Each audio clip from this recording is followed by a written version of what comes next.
그 삶을 살아가기 위해서 믿음으로 도전하며 오늘도 이 아침을 이 새벽을 깨웁니다. 우리 2018년도에는 매달의 한 주를 구별하는 새벽 기도회를 하고 있습니다. 여러분들 12달 한 주를 구별하면 72일입니다. 이 72일의 은혜의 행진이 여러분의 삶에 있기를 간절히 소원합니다.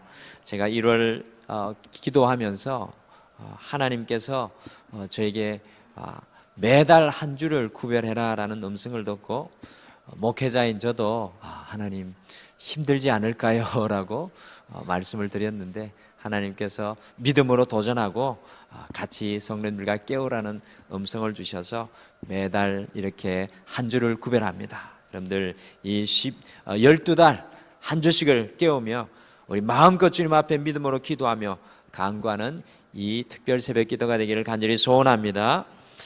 우리 가운데 염려하지 않는 사람은 거의 없을 것입니다. 열이면 열 다 염려하며 인생을 살아갑니다. 저 사람은 염려하지 않겠지라고 여러분들 생각하신다면 큰 착각입니다. 건강의 문제, 이 경제적인 문제, 가정의 문제, 자녀의 문제, 환경의 문제 등으로 이 걱정의 줄 위에서 매일 줄타기 하면서 살아가는 인생이 바로 여러분과 저의 인생입니다. 이런 의미에서 염려는 인간됨의 실존이고 어떻게 보면 참 모습입니다. 성경에 보시면 위대한 인물들이 많이 나오는데요, 그분들을 가만히 묵상하고 그분들의 삶을 따라가다 보면 믿음의 사람들도 염려하지 않고 한 생을 살아간 사람은 없습니다. 우리가 잘 아는 사도 바울, 얼마나 믿음이 좋은 사람이었습니까? 유럽에 최초로 주의 복음을 증거했던 하나님의 종입니다. 바울은 자신의 성도들에게 편지하면서 자신 있게 아무것도 염려하지 말고 오직 감사와 기도로 하나님께 구하기만 하라고 부탁하는 것을 우리가 그의 편지에서 발견합니다. 그러나 이 막상 이 염려하는 상황에 이르니까 바울도 염려에 사로잡히는 것을 보게 됩니다. 이 에바브로디도라는 자신의 제자가 수감되어 있는 자신을 병문안 왔을 때 그만 이 에바브로디도가 심각한 병에 걸리고 말았습니다. 얼마나 바울이 그것을 보고 근심을 하였는지 에바브로디도를 고쳐주었을 때 사도 바울이 이렇게 고백합니다. 내 근심에 근심을 면하게 하였도다라고 주님께 안도의 고백을 하는 것을 볼 수가 있습니다. 그래서 아무리 믿음이 좋은 사람도 근심에서 완전히 자유할 수 없는 것을 바라보게 됩니다. 여러분과 저의 삶도 마찬가지입니다. 오늘 그런데 우리 예수님께서 염려의 인생을 살아가는 우리에게 오늘 25절 말씀해 보면 그러므로 내가 너희에게 이르노니 목숨을 위하여 무엇을 먹을까 무엇을 마실까 몸을 위하여 무엇을 입을까 염려하지 말라. 곧 염려하지 말라고 제자들에게 간곡하게 말씀하십니다. 왜 예수님께서는 염려하지 말라라고 하시는 것입니까? 첫째, 염려는 여러분들 해로운 것이기에 염려하지 말라고 하십니다. 우리 잠언 17장 22절 말씀에 보면 이런 말씀이 있습니다. 심령의 근심은 뼈를 마르게 하나니라고 합니다. 우리의 뼈가 썩어 들어가고 뼈가 말라 들어가는 병이면 그 염려의 병이 얼마나 해로운 것입니까? 둘째로 염려는 무익하게 염려하지 말라고 합니다. 예수님께서 말씀하십니다. 27절에 유명한 말씀을 하시는데 우리 27절 말씀 같이 한번 다시 읽어보실까요? 6장 27절 말씀입니다. 같이 읽겠습니다. 시작. 너희 중에 염려함으로 그 키를 한 자라도 더할 수 있겠느냐? 여러분들 키 작은 사람이 아무리 염려해도 그 키를 한 자를 더할 수 없고 아무리 염려한다고 해서 우리의 생명을 늘릴 수가 없습니다. 그러니 염려는 아무런 유익이 없습니다. 어떤 분이 염려를 유익이 없다는 것, 이 염려가 유익이 없다는 것을 이렇게 실감나게 잘 표현했습니다. 염려하는 것은 자동차에 앉아서 시동을 걸고 기어를 중립에 놓고 엑셀레이터를 밟으면 소리만 요란하게 나는 것과 똑같다는 것입니다. 기어를 중립에 놓고 엑셀레이터를 밟으면 소리만 요란하고 엔진은 죽는다고 돌아가고 기름은 펑펑 없어집니다. 그런데 차는 한치도 앞으로 나아가지 않습니다. 염려하는 사람을 요란합니다. 에너지를 다 소모하지만 아무것도 달라지게 하지 못하는 것이 바로 이 염려의 무익입니다. 그러니까 우리 예수님께서 염려하지 말라고 우리에게 이야기합니다. 셋째로, 염려는 어리석은 것이므로 하지 말라고 예수님께서 말씀합니다. 34절에 그러므로 내일 일을 위하여 염려하지 말라. 내일 일은 내일 염려할 것이요 한날의 괴로움은 그날에 족하느니라고 말씀합니다. 여러분들이 잘 아시는 헨리 나우엔이라는 사람이 염려에 대해서 이렇게 말하였습니다. 염려한다는 것은 아직 내 앞에 오지 않은 시간과 장소를 무언가로 가득 채우려고 하는 것이다. 염려는 혹시로 가득 차 있는 것이다 라고 하였습니다. 혹시 암에 걸리지 않을까? 혹시 자동차 사고가 나지 않을까? 혹시 실직하지 않을까? 혹시 장가가지 못하면 어떡하나? 염려는 이와 같이 오지 않는 시간과 장소를 가득 채우는 것입니다. 지금 염려는 지금 이 순간 오늘을 살아가는 것이 아니라 오지 않는 시간을, 장소를 그냥 염려로 채우는 것입니다. 그러므로 예수님은 염려는 어리석은 것이다 라고 말씀합니다. 사랑하는 성도 여러분, 우리가 겪는 대부분의 고통은 염려와 깊은 연관이 있고요, 이 염려는 우리의 육신의 삶뿐만 아니라 영적인 삶도 망가지게 합니다. 우리의 영혼을 건축하여 나가시는 성령님의 발목을 붙잡는 것이 바로 염려입니다. 그러므로 우리는 염려를 묻고 살아가야 합니다. 오늘 이 아침에는 우리가 이 말씀을 생각하면서 이 염려를 기도로 묻기를 소원합니다. 과연 우리가 어떻게 염려를 함부로 날뛰지 못하게 묶을 수가 있겠습니까? 거기서 비결은 다름 아닌 바로 믿음입니다. 오늘 예수님의 말씀 속에서 우리의 염려를 묶어놓는 세 가지의 믿음을 배웁니다. 오늘 주님께서 말씀하시는 이 믿음으로 우리의 염려를 묶고 살아가기를 소원합니다. 그래서 오늘 말씀 제목은 믿음으로 염려를 묶고 살아라 라는 말씀입니다. 과연 어떤 믿음으로 염려를 묶고 살아라고 우리 주님께서 말씀하십니까? 첫 번째, 염려를 묶는 믿음은 하물며 너희일까 보냐의 믿음입니다. 하물며 너희일까 보냐. 예수님께서는요, 염려하는 제자들을 보시며 26절 말씀에 공중의 새를 보라고 하시며 그 새를 먹이시고 들에 핀 백합을 보라고 하시면서 솔로몬이 입은 옷보다 더 아름다운 옷으로 그 꽃을 입히신다라고 합니다. 여러분들, 우리나라 백합화는 좀 길쭉한데 이 이스라엘의 백합화는 정말 아름답다고 합니다. 그러면서 30절에 하물며 너희일까 보냐 믿음이 작은 자들아라고 말씀하십니다. 공중의 새보다 덜에 피는 백합화보다 우리가 훨씬 더 귀한데 먹이시지 않고 입히시지 않겠냐라는 그 말씀인 것입니다. 여러분들, 공중의 새를 자료로 보니까 지구상에 사는 조류가 공중에 날아다니는 새가 1000억 마리가 되는데요, 그 새가 어떻게 먹고 사는지 상상을 초월합니다. 여러분들, 우리가 자연만 돌아보아도 이 세상 만물을 돌아보아도 하나님의 살아계심을 우리가 느낄 수 있습니다. 여러분들, 우리나라를 왔다 갔다 하는 제비는 새끼를 위해서 암수가 하루에 100번 이상 먹이를 갖다 준다고 합니다. 곤충을 잡아서 하루에 100번 이상 먹이려면 하루에 줄 잡아서 7,000마리 이상의 곤충들로 새끼를 먹이는 것인데, 제비는 새끼를 3주 동안 키우니까 3주 동안 무려 15만 마리를 먹이는 것입니다. 여러분들, 우리 보고 이렇게 먹이를 주라고 하면 할 수 있겠습니까? 불가능합니다. 하나님께서 이와 같이 날짐승도 먹이신다는 것입니다. 그런데 우리를 위해서 당신의 아들을 주신 우리 하나님께서 우리를 먹이신다는 것입니다.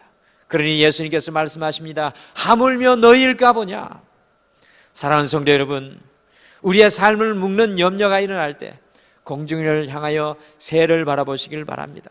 이 봄에 피는 들꽃을 바라보시며 하물며 너희일까 보냐의 믿음을 고백할 수 있는 여러분들 되시길 간절히 축복합니다.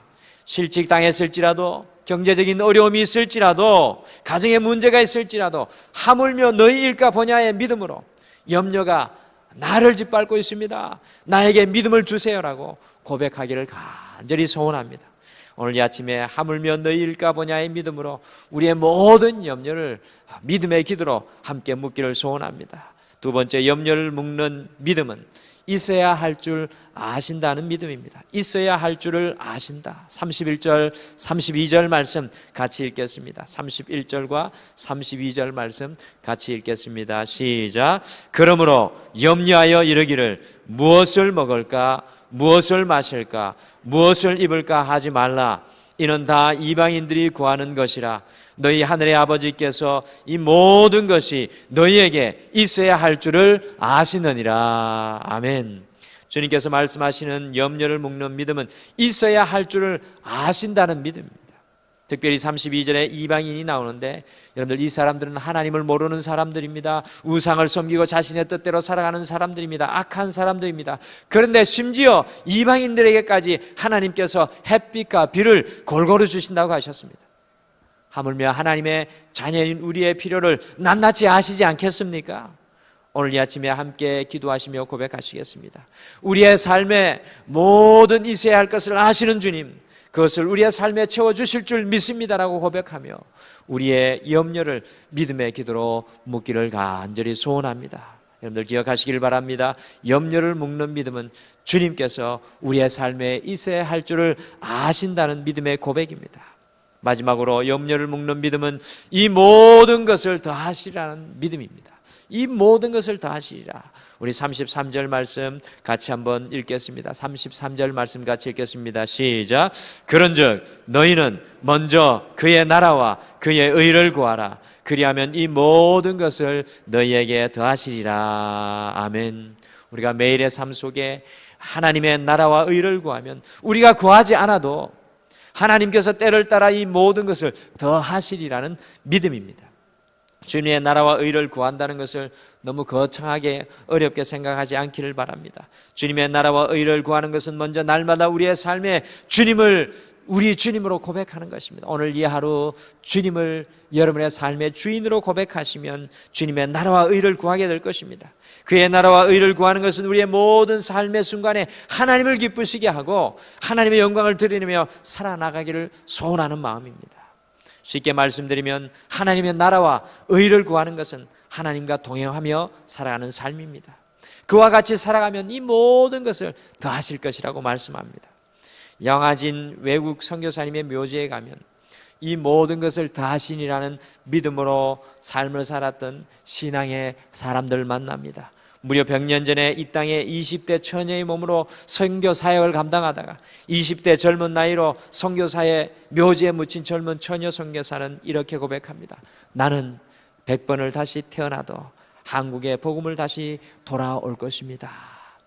자신의 목숨도 자신의 일신의 안위에 대한 모든 염려를 다 묻고 살았던 치열한 하나님의 제자의 삶을 보게 됩니다. 중동 지역에서 큰 위협 속에 선교하는 선교사님에게 어느 목사님이 물었습니다. 선교사님, 지금까지 40년이나 넘게 그 위험한 중동 지역에 선교하도록 어떤 선교사 단체가 그렇게 도왔습니까? 라고 물었더니 선교사님이 다음과 같이 대답하였습니다. 마태복음 6장 33절이 제 선교 후원단체였습니다. 너희는 먼저 그의 나라와 의를 구하라. 그리하면 이 모든 것을 더하시리라. 사랑하는 성도 여러분, 우리의 삶의 자세가 달라지기를 소원합니다. 우리의 눈이 우리의 삶에 묶이지 말고 주님을 바라보고 주님의 나라와 의를 구하는 삶을 살아가기를 소원합니다. 그리할 때 우리의 삶의 모든 염려와 걱정이 묶여질 것입니다. 우리가 하나님의 일을 가슴에 품을 때 우리 하나님께서 우리의 삶의 문제를 책임지실 것입니다. 오늘 이 아침에는 이 모든 것을 더하시리라는 믿음으로 주님께 간구하십시오. 주님, 어떻게 내가 하나님의 의와 하나님의 나라를 제 가정 속에서, 삶의 현장 속에서, 직장과 삶의 그 모든 장소에서 구할 수 있겠습니까? 하나님의 능력을 구하십시오. 초대교회 문헌을 보니까 초대교회 성도들이 별명처럼 자신의 이름 앞에 붙이고 다니는 이름이 있었습니다. 우리도 그 별명이 우리의 별명이 되었으면 좋겠습니다. 누구누구의 이름 앞에 초대교회 성도들은 이 별명을 붙였습니다. 티케디오스라는 별명을 자신의 이름 앞에 붙였습니다. 예를 들자면 티케디오스 바근테입니다. 여러분들, 티케디오스가 어떤 뜻인가 하면요, 염려에서 해방된 사람입니다. 여러분들 멋있지 않습니까? 티케디오스 누구누구. 오늘 여러분의 이름을 한번 같이 넣어서 이야기해 볼까요? 자기 이름을 한번 마음속으로 외쳐보시죠. 티케디오스 바근테. 여러분도 한번 해보시죠. 티케디오스. 네, 곧 염려에서 해방된 사람입니다. 초대교회 성도들이 얼마나 무식하고 얼마나 가난했습니까? 여러분들, 그들보다 걱정과 염려가 많은 사람이 어디 있겠습니까? 오늘 제자들에게 예수님께서 왜 이런 말씀을 하시겠습니까? 그들이 얼마나 예수님을 따라다니면서도 염려했으면 이런 말씀을 하시겠습니까? 그러나 그들이 오늘 예수님의 말씀처럼 하물며 너희일까 보냐, 있어야 할 줄을 아신다, 이 모든 것을 다 하시리라는 믿음으로 살아갈 때 그들의 삶의 모든 염려를 묻고 믿음으로 살아내었던 것을 우리가 발견합니다. 더 나아가 티케디오스, 염려에서 해방된 사람으로 살았던 것을 기억합니다. 오늘 이 아침에 함께 기도하실 때 예수님께서 말씀하시는 하물며 너희일까 보냐는 믿음, 있어야 할 줄을 아신다라는 믿음, 이 모든 것들 위해 더하시리라는 믿음을 품고 우리의 인생의 모든 염려를 묶어나가며 기도하시겠습니다. 우리 주일날 찬양하고 어제 함께 찬양했던 우리 목마른 사슴 시냇물을 찾아 우리 같이 한번 찬양하겠습니다. 우리의 인생을 돌아보면 참 염려할 것이 많습니다. 우리의 이 삶은 어떻게 보면 염려의 바다를 항해하는 삶일지 모르겠습니다. 그러나 주님과 함께하는 우리의 인생 속에는 염려보다 주님이 이루실 능력의 일들이 기다리고 있을 줄 믿습니다. 오늘 이 아침에 그 주님을 목마른 사슴과 같이 간구하며, 오 주님, 나의 이 모든 염려들, 나의 연약함을 주님 앞에 맡깁니다. 주님께서 이 모든 것 위에 더하실 것입니다. 있어야 할 줄을 아실 것입니다. 이란 오늘 예수님이 가르쳐 주시는 믿음으로 우리 함께 고백하며 이 찬양 하겠습니다. 목마른 사슴 시내 물을 찾아 헤매이듯이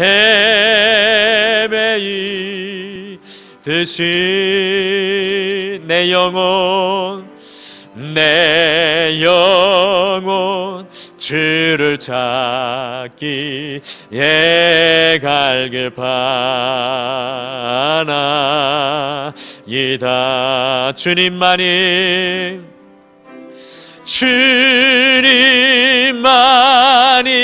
나의 힘, 나의 방패, 나의 참 소망, 나의 몸 정성 다 바쳐서 주님 경배합니다. 금보다 귀한 나의 주님, 금보다 귀한 나의 주님, 내게 만족 주신 주님만이 나의 기쁨 또한 나의 참보배. 아멘. 주님만이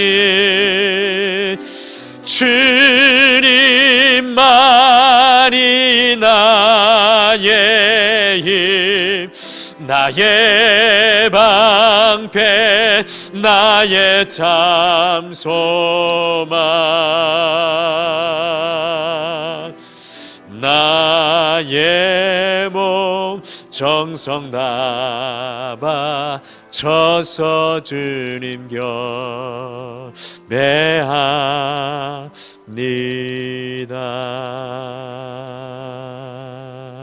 우리 다 같이 기도하시겠습니다. 여호와 하나님 아버지, 우리 특별 새벽 기도의 둘째 날을 깨우게 하시고 주님 앞에 다시 나와 염려의 더 넓은 방에 이 바다 가운데 살아가는 우리의 삶을 다시금 돌아보게 하시고 주님의 말씀을 가슴에 품게 하여 주시니 참으로 감사합니다. 우리가 주님과 동행한다고 하면서도 염려에 눌려서 걱정과 근심 아래 살아갈 때가 참으로 많이 있습니다. 오늘 우리 주님께서 말씀하여 주시는 이 말씀을 부여잡고 오늘 이 아침에 기도할 때 우리의 염려를 믿음으로 묶는 오늘 이 하루를 시작하는 아침이 되게 도와주시옵소서. 내일을 걱정하는 것이 아니라, 또한 과거에 묶인 것이 아니라 오늘 이 순간을 주님과 더불어 믿음으로 동행할 수 있는 담대한 능력과 권능을 우리 위에 채워 주시옵소서. 그리하여서 지친 발걸음이 아니라 오늘 이 하루도 주님을 위해, 주님의 나라를 위해, 하나님의 영광을 위해, 하나님의 뜻을 위해 열심히 치열하게 살아가는 믿음의 사람들 되게 축복하여 주시옵소서. 오늘 우리의 모든 삶의 현장 가운데 믿음을 주장하며 모든 염려를 묻고 살아가게 하여 주실 줄 믿고 감사드리며 예수님의 이름으로 기도드리옵나이다. 아멘.